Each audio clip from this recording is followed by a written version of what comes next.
When did your parents go too far? I walked into my local branch on Tuesday just to deposit a birthday check from my grandmother. The teller took my ID, typed for a second, and then her entire face went gray. She didn't look back up at me. She just stood up and walked into the back office without saying a word. I figured there was some weird glitch with my account, maybe a flag for fraud. 5 minutes later, a guy in a suit named Mr. Henderson invited me into his office. He didn't shake my hand. He sat behind his desk and stared at me like I was a ghost. He asked me for a second form of ID. I gave him my passport. He scanned it, looked at his screen, and then looked at me. He told me that according to their system, this account had been closed and the balance liquidated 3 days ago because the primary account holder was deceased. I laughed. I actually laughed out loud. I told him I was clearly standing right there. I told him it must be a clerical error. He didn't laugh back. He turned his monitor around and showed me a digital copy of a death certificate. It had my name, my social security number, my birth date. It said I had died in a multi-car pileup 2 states away last Friday. It was signed by a coroner and everything. I felt like the floor was falling out from under me. I pulled out my phone to call my parents. I wanted to tell them about this insane mistake, but when I tried to make the call, my service was cut off. SOS only. I tried to log into my email. Account disabled. It was like I was being erased in real time. Mr. Henderson called the police, not to arrest me, but because he was genuinely confused and a little spooked. A patrol officer arrived and ran my prints on a mobile scanner. He looked at the results and then looked at the death certificate. He told me the prints of the person in the morgue matched the prints they had on file for me from a background check I did for work years ago. That was when the terror really set in. If I was here, who was in that morgue? And how did they have my fingerprints? I spent 6 hours at the police station. They finally tracked down the source of the life insurance claim. A $2 million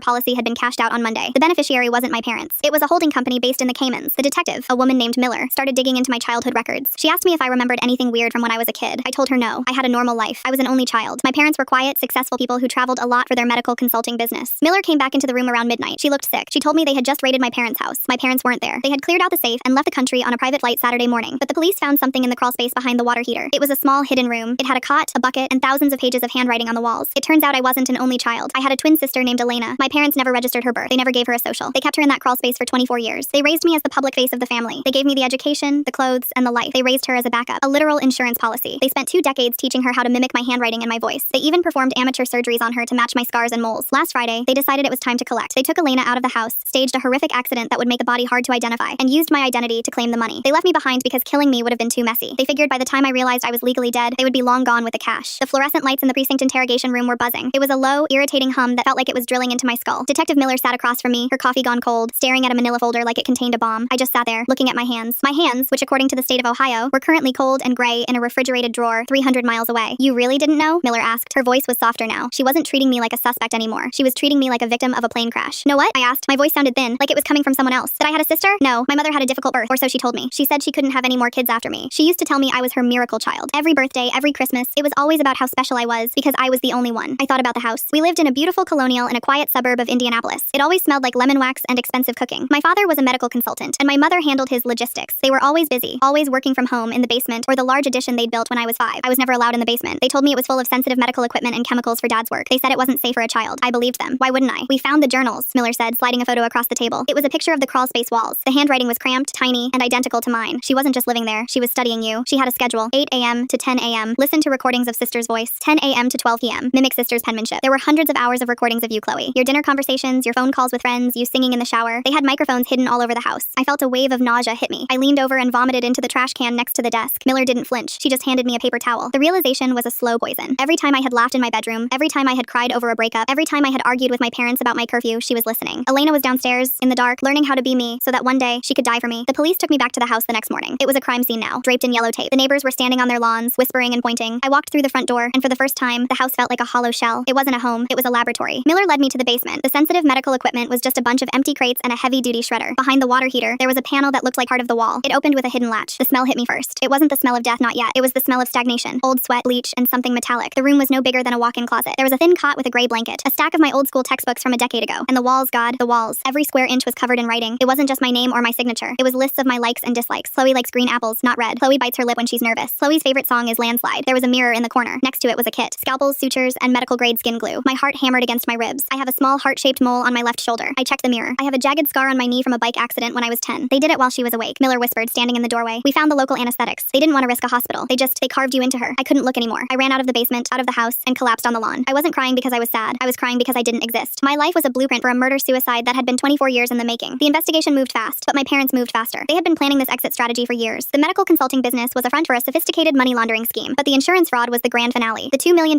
was just the tip of the iceberg. They had emptied their offshore accounts, sold off their stocks, and vanished. By Thursday, the news had picked up the story. The ghost sister, they called it. My face was on every screen, but the name underneath was Elena's. The media didn't know which one was which. To the world, I was the one who died in that car, and the girl walking around was a freakish anomaly. I was staying at a safe house provided by the police. I couldn't go back to my apartment. My key didn't work because the locks had been changed by the landlord who thought I was dead. I had no money. My credit cards were canceled. I was a literal non-entity. Miller came by on Friday evening. She looked looked exhausted. We tracked the flight, she said, sitting on the edge of the cheap motel bed. They landed in Street Kits. From there, they took a boat. We lost the trail in the Grenadines. They're gone, Chloe. They have new names, new faces, and your money. It's not my money, I said. It was never my money. It was hers. She paid for it with her life. There's something else, Miller said. She hesitated, then pulled a small, clear plastic bag from her pocket. Inside was a gold locket. The coroner found this in the wreckage. It was tucked inside the girl's, Elena's, throat. She must have swallowed it right before the crash. I took the bag. My fingers trembled. I recognized the locket. It was a cheap thing I'd lost when I was 12. I thought I dropped it at the park. I opened the locket with a fingernail. Inside, there wasn't a picture of me or our parents. There was a tiny piece of paper, folded into a microscopic square. I unfolded it with tweezers Miller lent me. In handwriting that was perfectly, hauntingly mine, it said, "Run, Chloe. They're coming back for the rest." The room went cold. I looked at Miller, and I saw the same realization dawn on her. The insurance policy was $2 million, but my father had another policy, a much larger one, a $5 million policy for accidental death and dismemberment. For me, the surviving daughter. They didn't just kill Elena to get the $2 million. They killed her to set the stage. They needed a death to prove the identity. Now, all they needed was a body that actually matched the prints on file, without any amateur surgery inconsistencies. They needed the original. They're not in the Grenadines, I whispered. The flight was a decoy, Miller said, reaching for her radio, but she didn't get to finish the call. The window of the motel room shattered. A flashbang grenade skittered across the carpet. The world turned into white noise and blinding light. I felt hands on me, strong, familiar hands. I smelled my father's cologne, expensive sandalwood, and tobacco. "Don't struggle, miracle child," he whispered into my ear. "We have to finish the paperwork." I was dragged out through the window. I tried to scream, but a cloth soaked in something sweet-smelling was pressed over my mouth. The last thing I saw was Miller slumped against the wall, and the flickering light of the TV showing a photo of me and Elena as babies, two identical faces, one destined for the light, one for the dark. When I woke up, I was in a car, a smooth-riding SUV. My head throbbed, and my wrists were zip-tied behind my back. My mother was sitting in the passenger seat, looking at her reflection in the sun visor mirror and applying lipstick. She looked beautiful. She looked like she was going to brunch. "You're awake," she said, not turning around. "Good. We're almost at the marina." "Why?" I choked out. "You have the money. Just leave me alone." My father was driving. He glanced at me in the rearview mirror. "Chloe, honey, you always were a bit short-sighted. $2 million is a start, but it's not forever money. Not the kind of forever we've planned for. And besides, we can't have you running around telling the police about your sister. It ruins the narrative." "You kept her in a hole," I said, my voice shaking with rage. "For 24 years. How could you?" My mother finally turned around. There was no remorse in her eyes, only a cold, clinical detachment. "We didn't keep her in a hole, Chloe. We kept her in reserve. We gave her a purpose. Without us, she would have been nothing. Just another mouth to feed. This way, she contributed to the family's future." "She saved me," I said, thinking of the locket. "She swallowed that note because she knew you were coming for me." My father laughed. It was a dry, rattling sound. "She didn't save you. She was jealous. She wanted to be the only one. If she couldn't have your life, she didn't want you to have it either. But it doesn't matter. The plan is the plan." We pulled into a private marina somewhere on the coast. It was late, maybe 3 a.m. The docks were deserted. A sleek white yacht sat bobbing in the water. They dragged me out of the car. My legs felt like lead, but I forced myself to walk. I had to wait. I had to find a moment. As we walked down the dock, my father was busy looking at his watch, and my mother was scanning the perimeter. They were confident. They had spent 24 years being smarter than everyone else. They didn't think I had it in me to be like them, but they forgot one thing. Elena was my twin. We shared the same blood, the same brain, and for 24 years, she had been studying me, but I had been raised by them. I knew how they thought. I knew how they planned. "Wait," I said, stopping near the edge of the pier. "The bag. You left the bag in the car." "What bag?" My mother snapped. "The one with the passports. I saw you put it under the seat." It was a lie. A simple, stupid lie. But in a high-stress situation, even the most meticulous planners can be tripped up by a small detail. My mother looked at my father. He frowned. "I have the passports in my jacket," he said. "No," I insisted, making my voice pitch up in panic. "The Times Other Times ones. The Cayman's ones." I saw the blue folder. My mother hissed in frustration. "I told you to check the car, Richard." She turned back toward the SUV. My father hesitated for a fraction of a second, his grip on my arm loosening as he reached for his pocket to prove me wrong. That was the second. I didn't run. I lunged. I slammed my head into my father's nose with everything I had. I heard the crunch of bone. He screamed, clutching his face, and I spun around, using my tied hands as a club to knock him off balance. He tripped over a mooring line and went over the side. The splash was loud in the quiet night. "Richard!" my mother screamed. She pulled a small silver pistol from her purse. I didn't wait. I dived into the water after him. The cold was an electric shock. I struggled to stay afloat with my hands tied, but the salt water gave me just enough buoyancy. I saw my father thrashing nearby. He couldn't swim well. He'd always hated the water. I kicked toward him, not to save him. I grabbed him with my legs, wrapping them around his waist, and used my weight to push him under. He clawed at my legs, his fingernails tearing my skin, but I didn't let go. I held him down, watching the bubbles rise to the surface in the moonlight. I thought about Elena. I thought about the crawl space. I thought about the amateur surgeries. I held him until the bubbles stopped. By the time my mother reached the edge of the dock with a gun, I had ducked under the pier, hiding behind the thick barnacle-encrusted pilings. She was screaming my name, her voice shrill and hideous. "Chloe, you bitch! I'll kill you! I'll erase you for real!" She fired a shot into the water, then another, but she couldn't see me in the shadows. I heard sirens in the distance. Miller. She must have regained consciousness and tracked the car's GPS. My mother heard them too. She looked at the yacht, then back at the road. She was a survivor first. She didn't stay for her husband. She didn't stay for me. She ran toward the end of the dock and jumped onto a jet ski tied to a neighboring boat. She sped off into the dark just as the police cruisers roared into the marina. They pulled me out of the water 10 minutes later. I was shivering violently, my skin blue. Miller was there, her head bandaged, her eyes burning. "We got him," she said, looking at my father's body being pulled onto the dock. "But she's gone. She won't get far," I said. My voice was steady now. "How do you know?" I looked at the water. I thought about the journals. Elena hadn't just written about me. She'd written about Times them. She'd spent 24 years listening to their secrets through the floorboards. She knew every contingency, every offshore account, every bolt hole. And in the back of the locket, hidden behind the tiny piece of paper, she'd left a series of numbers, coordinates, account numbers, passwords. Elena hadn't just been a backup. She had been a spy. It took 6 months to rebuild my life, or rather, to build a new one. I'm legally alive again, though the process was a nightmare of paperwork and DNA tests. I sold the house in Indianapolis. I didn't want a dime of the insurance money, so I donated it all to a foundation for missing and exploited children. My mother is still out there somewhere. The FBI is looking for her, but she's a ghost. Sometimes I wake up in the middle of the night and I swear I can hear a scratching sound behind the walls. I know it's just the wind or the house settling, but I still check. 14 months. That's how long it took to translate the microscopic string of numbers Elena had hidden in the locket. It wasn't just a list of passwords. It was an entire financial ecosystem. My parents had spent 2 decades building a fortress, but Elena had spent 2 decades mapping the structural weaknesses from beneath the floorboards. She knew about the Malta shell shell companies. She knew about the bearer bonds in Zurich. She knew my mother's maiden name wasn't just a trivia fact, but the decryption key for a dormant account in Panama. I didn't give the numbers to Detective Miller. The FBI is thorough, but they are loud. They leave paper trails. They issue subpoenas. If my mother smelled a federal subpoena, she would vanish again. I needed to be quiet. I hired a forensic accountant in Seattle who asked 0 questions as long as he was paid in cryptocurrency. It took him 3 weeks to trace a recurring monthly withdrawal of $4,000 to a private villa rental in Rotan, Honduras. The renter was a woman named Eleanor Vance. Eleanor. It was almost funny. She couldn't completely let go of the ego. She named her alias after the daughter she kept in a box. I flew into Juan Manuel Galvez Airport on a Tuesday afternoon. The heat hit me like a wet towel the second I stepped off the plane. I rented a battered Suzuki Jimny and drove out to the western edge of the island, where the roads turned from cracked asphalt to dirt. The villa was exactly what you'd expect from a woman who believed she deserved the world. White stucco, terracotta roof, infinity pool, overlooking the Caribbean. I parked a quarter mile down the road, tucked the car behind a grove of sea grape trees, and waited. I watched her for 3 days. She looked older. The island sun had baked her skin, bringing out deep lines around her mouth and eyes that Botox used to hide, but her posture was the same, rigid, superior. She still drank her coffee black on the terrace at 7 a.m. She still wiped the rim of her glass before she drank from it. She was living a quiet, luxurious life on the bones of 2 daughters. On Friday morning, I opened my laptop in the passenger seat of the Jimny. I tethered it to a prepaid local phone. I brought up the portal for the Panamanian bank. My mother had $2.4 million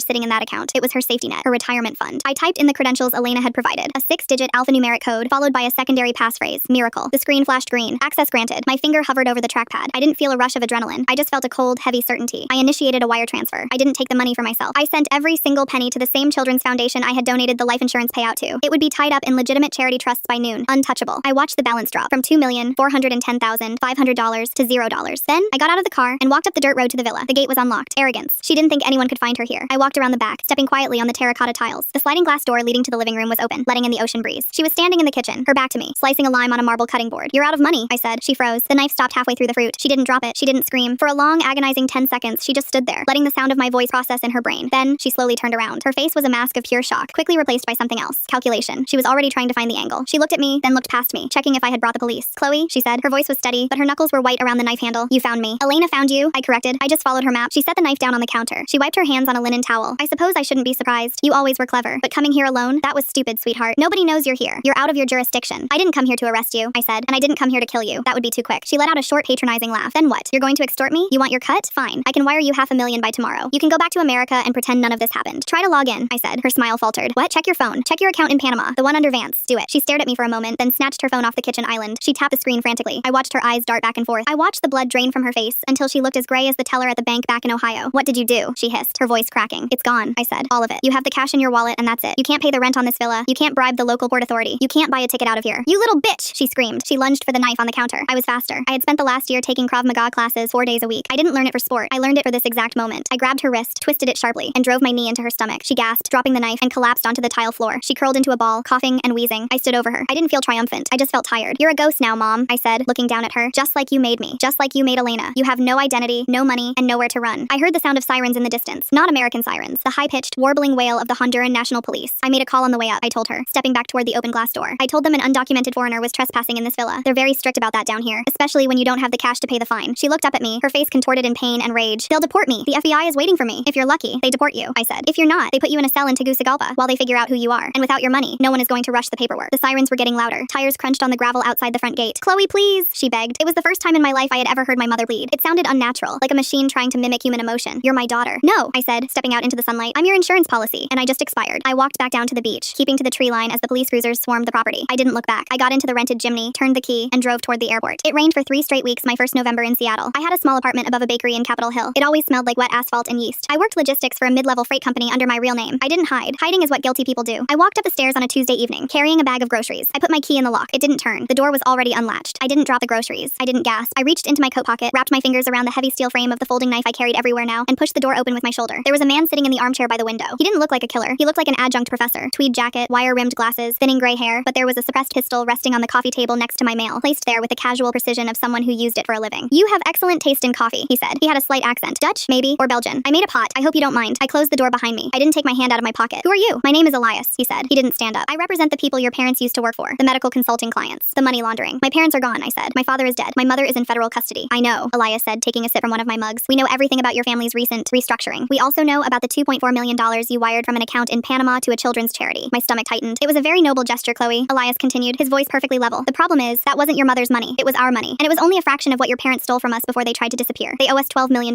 "I don't have it," I said. "We are aware," he replied. "Which brings us to the uncomfortable part of this conversation. Your mother has been very talkative in federal lockup. We have people inside, of course. When they asked her where the rest of the money was, she swore she didn't know. She said your father handled the physical assets, but she did give us something else." He reached into his jacket. My grip on the knife tightened. He slowly pulled out a folded piece of paper and tossed it onto the table next to the gun. She said you kept a copy of the journals, the ones your sister wrote in the crawl space. She said if anyone knew where Richard hid the bearer bonds, it would be the girl who spent 24 years listening to his every word. I stared at the gun. I stared at Elias. My mother had sold me out from a concrete cell just to buy herself a few more weeks of breathing. I have 72 hours, Elias said, finally standing up. My employers are not as patient as I am. Find the bonds, Chloe. Or we will do to you what your parents did to Elena, only we won't bother with the anesthesia. He didn't take the gun. He just walked past me, opening the door and stepping out into the rainy hallway. I stood there in the quiet apartment, the hum of the refrigerator suddenly deafening. I didn't panic. Panic was a luxury for people who still believed the world was fair. I put the groceries down. I walked over to my laptop and booked a red-eye flight to Chicago. FTC TAC wouldn't hold a high-profile flight risk like my mother. The feds had moved her to the Metropolitan Correctional Center in downtown Chicago. It's a concrete triangle that looks like a dystopian skyscraper, right in the middle of the city. It took me 24 hours and a very expensive lawyer to secure a visitor's pass. We met in a room divided by thick smudged plexiglass. When the guards brought her out, I almost didn't recognize her. The island tan had faded to a sickly prison gray. Her hair was entirely white at the roots. The arrogance wasn't gone, but it was brittle now, hiding behind hollow eyes. She picked up the phone on her side of the glass. I picked up mine. You look terrible, I said. She let out a dry, rattling breath. They're going to kill me in here, Chloe. You know that. The cartel, the syndicate, whatever you want to call them. They have guards on the payroll. They slip glass into my food. They stand outside my cell at night. Good, I said. She flinched. I gave you life twice. You threw me to wolves to save your own neck. Elias paid me a visit. Her eyes darted to the camera in the corner of the room, then back to me. I had to give them something. They were going to slit my throat in the shower. Your father hid the bearer bonds. He never told me where. He said it was our ultimate insurance policy. If we got caught, we could trade the bonds for immunity. Where are they? I don't know, she hissed, pressing her hands against the glass. But you do. Elena knew. She listened to him. She documented everything. It has to be in her notes. The police have the journals. They're locked in an evidence room in Indiana. You read them, she said, her voice dropping to a desperate whisper. Before you gave them the locket. Before you tracked me down. You know how she thought. Think like her, Chloe. Where would Richard bury 12 million in paper? I looked at the woman who raised me. I tried to find a shred of maternal warmth, a flicker of genuine regret. There was nothing. Just an animal caught in a trap, willing to chew off its own leg or mine to get free. He trusted dirt, I said softly, remembering a fragment of text from the basement wall. Dad doesn't trust banks. He likes things he can touch. He likes things under the earth. My mother nodded frantically. Yes, yes. Where? I hung up the phone. She screamed something from the other side of the glass, banging her fists against the plexiglass as the guards stepped in to drag her away. I didn't look back. I walked out into the freezing Chicago wind. I had 48 hours left. I didn't fly back to Seattle. I rented a car and drove south, down I-65, back toward Indiana. Elena's journals were in police custody, but I didn't need to read them again. I had spent months agonizing over those photos Detective Miller showed me. I had memorized the jagged, cramped handwriting. My father was a creature of habit. He was a narcissist. Narcissists don't hide their treasure where they can't visit it. They want to admire it, but he also couldn't keep it at the house. I drove to the cemetery on the outskirts of Indianapolis. It was dusk when I arrived. The iron gates were open, the groundskeepers shed dark. I drove slowly down the winding paved paths, past the sprawling mausoleums and the neat rows of headstones. I stopped in section 4. When they staged the car crash, they didn't just need a death certificate, they needed a funeral. It was part of the performance. They had a closed casket service for the tragic loss of their only daughter. They paid for a premium plot. I walked through the wet grass, holding a heavy flashlight and a collapsible camping shovel I'd bought at a hardware store on the highway. I found the headstone. Chloe Vance, beloved daughter, taken too soon. I stared at the granite. They had buried an empty box filled with sandbags to match my weight, just in case anyone got suspicious before the cremation they had scheduled for later that week. But the police had interrupted the cremation when they raided the house. The casket was still in the ground. He likes things under the earth. I started digging. It was grueling, blister-inducing work. The ground was cold and packed tight. Hours bled away in the dark. My hands bled, staining the wooden handle of the shovel. Every time a car drove past on the highway miles away, I froze, killing the flashlight. Around 3 a.m., the shovel hit metal. It was a shallow grave. They hadn't wanted to pay the union grave diggers for a full 6 feet, bribing the director to keep it at 3. I cleared the dirt away from the lid of the bronze casket. My breath loomed in the freezing air. I jammed the edge of the shovel under the latch and threw my weight onto the handle. Metal groaned, then snapped. I pushed the lid open. Inside, there were no sandbags. There was a heavy, waterproof Pelican case. I hauled it out of the dirt. It weighed easily 40 pounds. I wiped the mud off the dual combination locks. I didn't need to guess the numbers. I knew my father. I spun the dials, my birthday, and Elena's birthday, the one they never celebrated. The latches clicked open. Inside, stacked in neat, vacuum-sealed plastic bricks, were rows and rows of bearer bonds. Untraceable, liquid assets. $12 million